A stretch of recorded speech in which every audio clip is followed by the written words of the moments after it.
Matapos punahin ng mga kritiko ang kanyang absence, sinalubong mismo ni PBBM ang daan-daang OFW na umuwi muna dahil sa krisis sa Middle East. Yan ang agenda report ni Ivy Reyes. Best birthday gift para sa kaka-60 anyos lang na overseas Filipino worker na si Merlin Agustin ang makauwi ng Pilipinas galing sa Kuwait.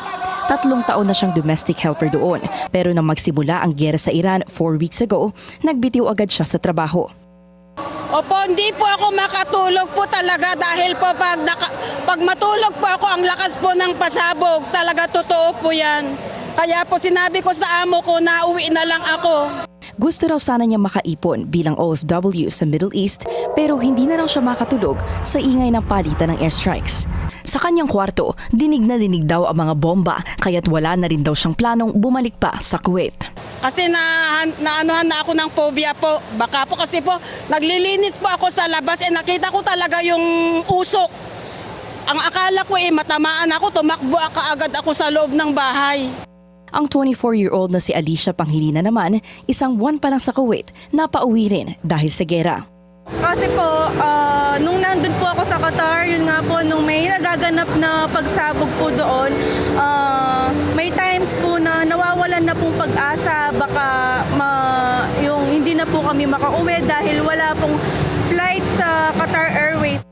Si Alicia at Merlin ay dalawa lamang sa 343 Filipinos ni sinalubong ni Pangulong Bongbong Marcos kanina sa Villamor Air Base. Sa numerong ito, 109 ang mula sa Saudi Arabia, 99 mula sa Kuwait, 79 sa Bahrain at 56 mula Qatar.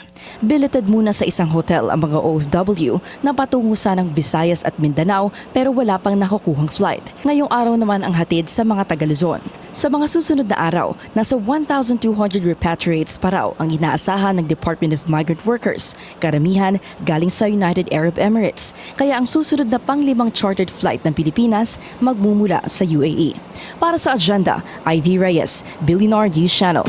Manatiling nakatutok sa Billionaire News Channel. Sumubaybay sa aming social media accounts at mag-subscribe sa aming YouTube channel para sa mga eksklusibong balita at storya.